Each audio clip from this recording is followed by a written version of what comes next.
Hi, everybody. Thanks very much for joining us today. I can see Andrew. Oh, that's better. I can see Andrew backstage waiting to talk to us. We're obviously here today to talk about the the incredible revelations, basically, and the finally some action from the king. So, Andrew, if you're ready, give me a thumbs up and I will join you. Fantastic. So, everybody, please, big round of applause for the man of the moment, Andrew Lownie. Andrew, great to see you. Delighted to be with you. Yes, well, fascinating. I mean, exciting 24 hours. Yeah, absolutely extraordinary. When did you first start to hear that something was happening? I think it was probably in the mid-afternoon. I think people began to get in touch about things. So yes, I have to think back, but yeah, I think about mid-afternoon. Yeah. And so I've written a big piece this morning talking about William's kind of involvement in the whole defenestration of Andrew. I suppose my argument would be that, we are now very clearly in the sort of pre-reign of King William V. This is something that William has lobbied for a long time. I've been told that, excuse me, one of the key moments was when he was made to drive Andrew to church in Balmoral in 2023. Now, at that stage, of course, Charles hadn't announced that he had cancer. We weren't in this kind of weird twilight zone of, the transition-y kind of feel. And so William, the royal family is ultimately, as you know, based on military constructs, and you follow orders from your higher up. So William did his duty and drove Andrew to church, he was told. But I'm told that was a real line in the sand for William, that he vowed this would never happen again. He refused to go to Christmas lunch that year in 23. And then, of course, when Charles announced that he had cancer in 24, and the whole debacle over Royal Lodge and everything, it's only become more and more culminating in this moment at the Duchess of Kent's funeral just a little over a month ago. Andrew, you've written the definitive biography now of Prince Andrew and Sarah Ferguson, entitled an absolutely brilliant book, almost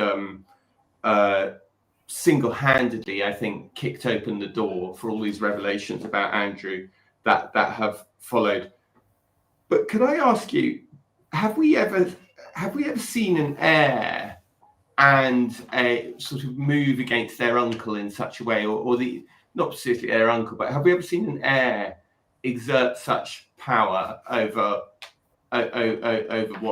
what's happening? And I suppose the bigger point is, do you agree with my analysis that William has played a big part in finally getting Charles to act?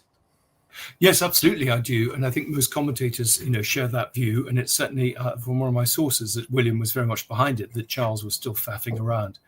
And I read your piece. I think it's very good. I mean, I think you're absolutely right. We're in a transitional stage with the monarchy, that William now clearly exerts a lot more influence and power than I think people realize behind the scenes.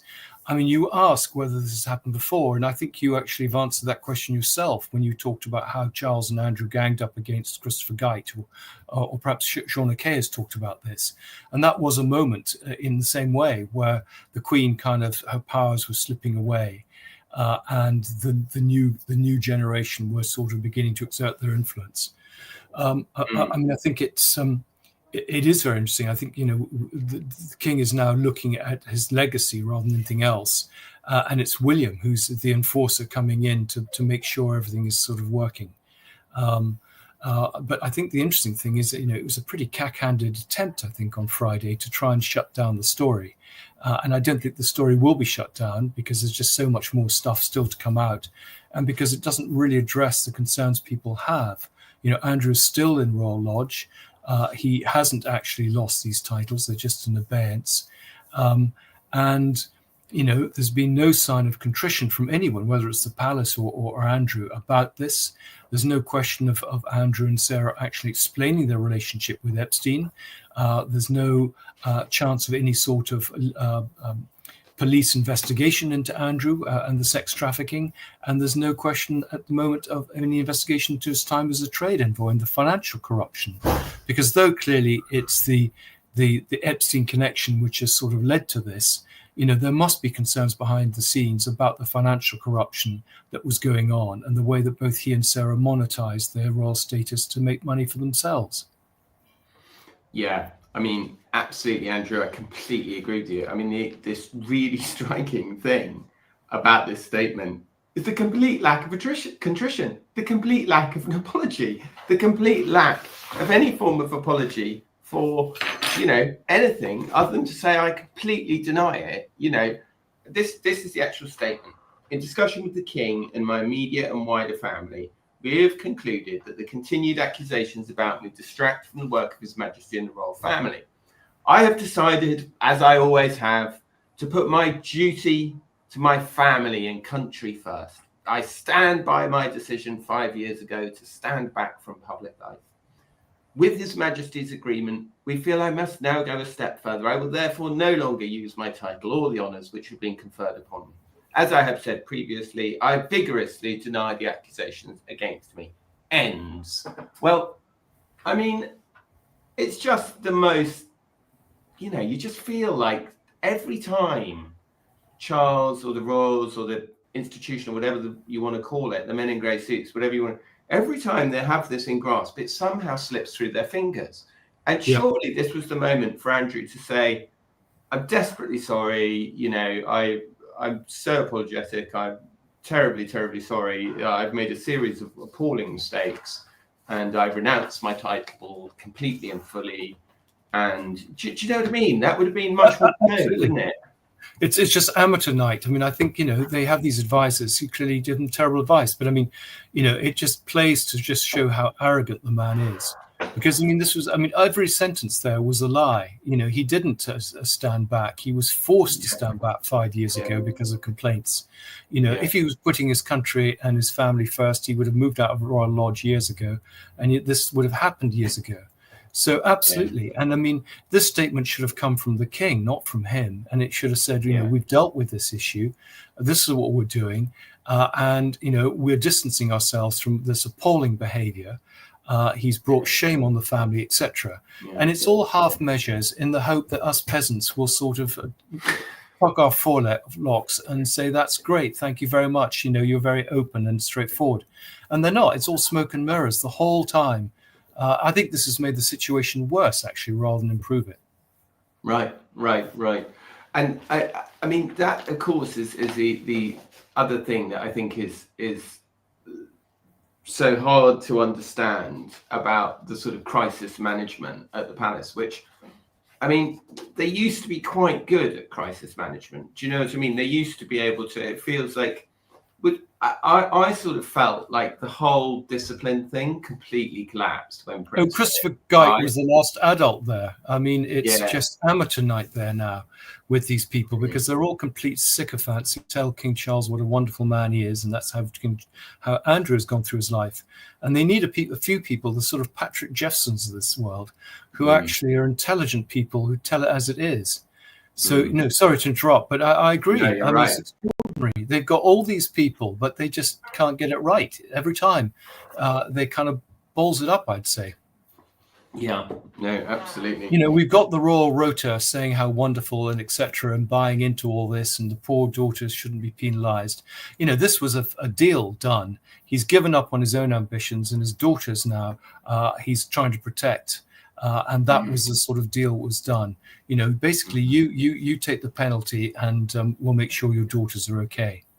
I'm told that William definitely does consider this did not go as far as he wanted. Like, I think from William's point of view, it was. Sorry, I'm just going to turn on the comments. Yeah, no, I thought your point about letters patent was very interesting, and it's all perfectly possible. All these things. I mean, he should have been stripped of his garter. That isn't that difficult. No, absolutely. And I mean, he should be stripped of the prince title. I think you mean Andrew, which he absolutely should be and could be done via letters patent. Letters patent is a sort of fancy, old-fashioned way of saying an executive. It's like an executive order from the president, basically, but it's legally enforceable. Hence, patent. And I am told that William, when William does inherit the throne, in that sort of chaos of the succession, which we saw Charles exploit very effectively, to turn Camilla, Queen Consort, into Queen Camilla.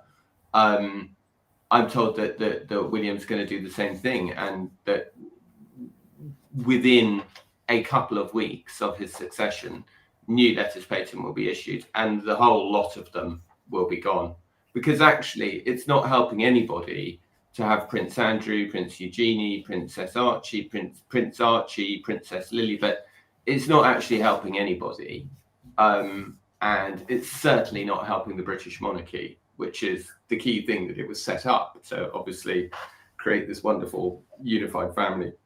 And I think there's absolutely no doubt that William will get rid of the whole blooming lot of them. Well, I mean, the Constitution Unit at London University did actually a few years ago come up with the things that needed to be done to modernise the monarchy, which included basically cleaning out all the sort of hangers-on, particularly the ones that were embarrassing.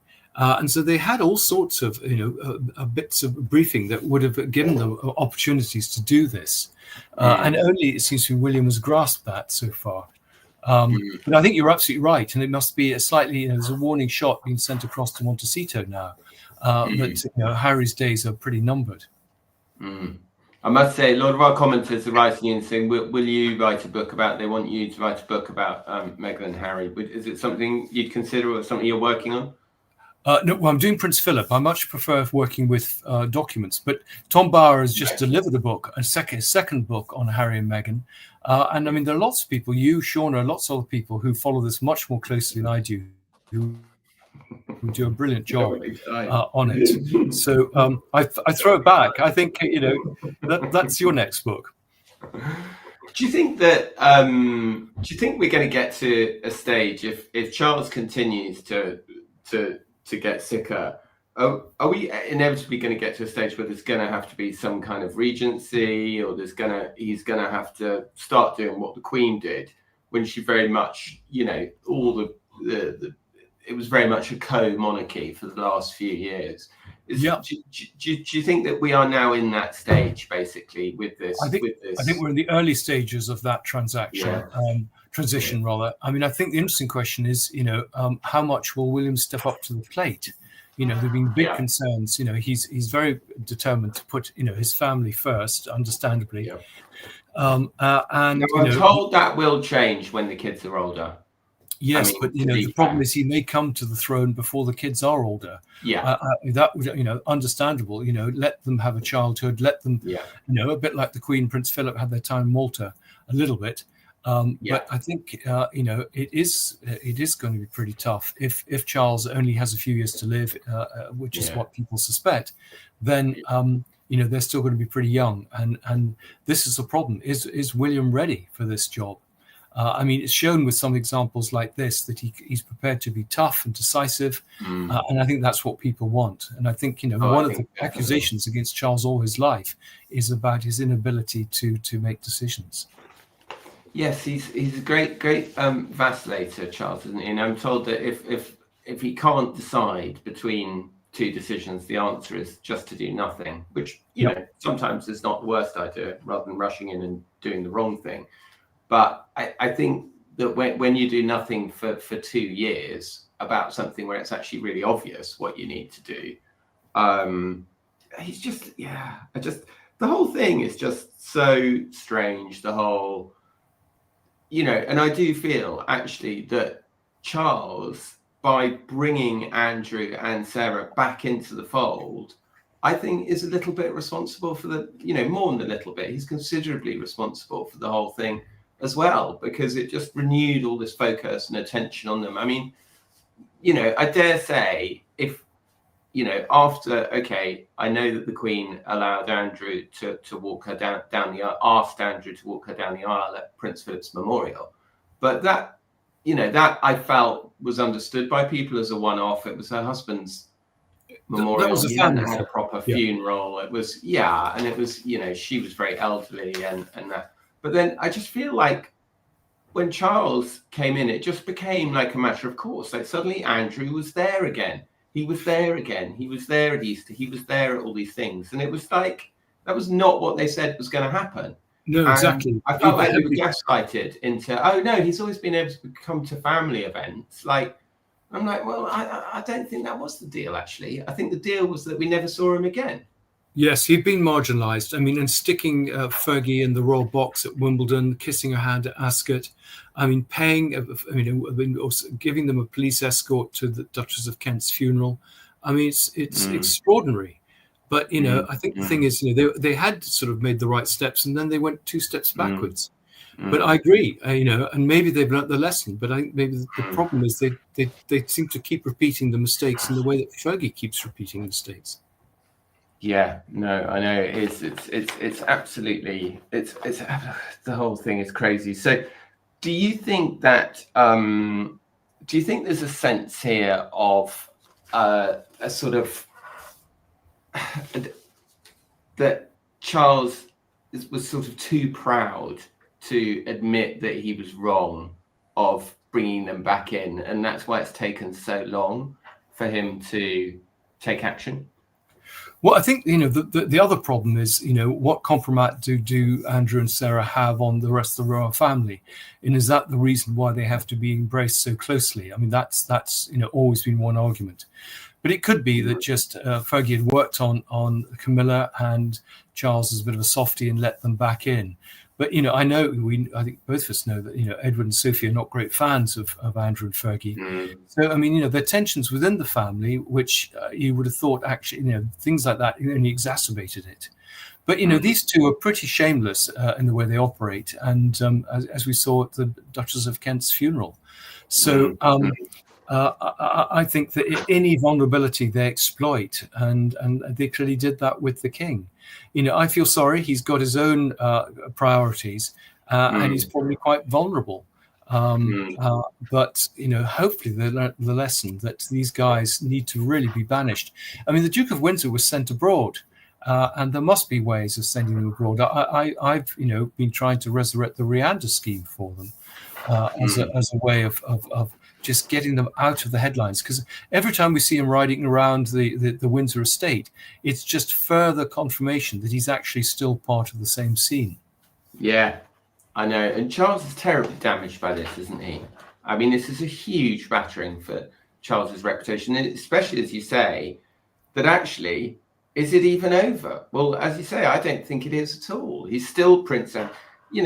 That's the craziest thing about that whole statement yesterday, is that it basically says, I'm not going to be any Duke anymore. You guys can just call me Prince Andrew. That'll be fine. Yeah. Do you know what I mean? And I won't put KG at the end of my emails. Yeah. I don't put KG in my emails. I mean, it's like, oh my God, you just want to grab them and shout at them, Yeah.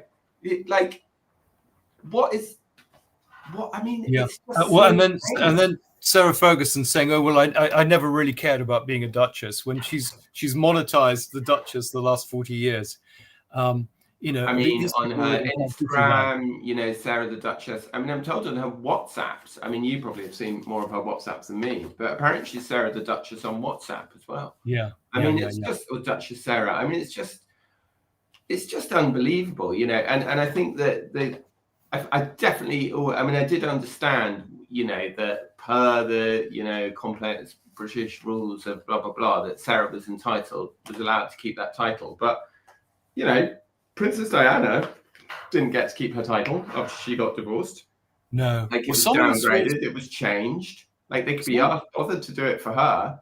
Like, because has it been removed from her? Because, I mean, everyone's assuming because he's no longer a duke, she can't be a duchess. But I'm just wondering if she's background briefing documents that the palace issued said that she would no longer, that she was just Sarah Ferguson. Right. But I mean, has it been removed, or is it... No, it's just an abeyance, isn't it? It's just that she won't be using it. Yeah. Mm-hmm. This is all a kind of giant con, I think. But it's, it'd be interesting to see what public opinion is. But I just, because, so many of the commentators seem to have gone along with the narrative they've been given, reading the script. And, it's only people like us and Shauna Kay and others who have sort of slightly questioned this narrative that they're presenting. Yeah. No, totally. Sorry, let me turn this banner off. I'm sorry. Now we're here. Now I don't need to tell you that Andrew's joining us at 2:30. I mean, I suppose, like, in one sense, like, the fact that Andrew has been in some way publicly humiliated this weekend might be enough for the British media. I sort of feel like it's enough. Like, I felt like there was a sense like that the obituaries were coming out a bit early, and that the British media seemed content with their scalp of, well, we've got the Duke title.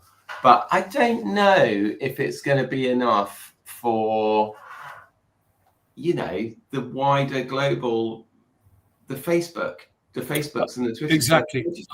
I think that the media here, the mainstream media, are out of step with wider public sentiment. You're absolutely right. They got their scalp. That's clearly what the Telegraph were trying to do, pushing the Chinese spy stories. But I think, again, everyone sort of say, well, the mainstream media will say, well, the poor daughter shouldn't be penalized for the sins of their parents. And yet, if you look at the comments from the public, they have a much, I think, a greater sense of that these two girls are very much involved with their parents. And, they shouldn't be brought back into the royal fold unless they want more embarrassment.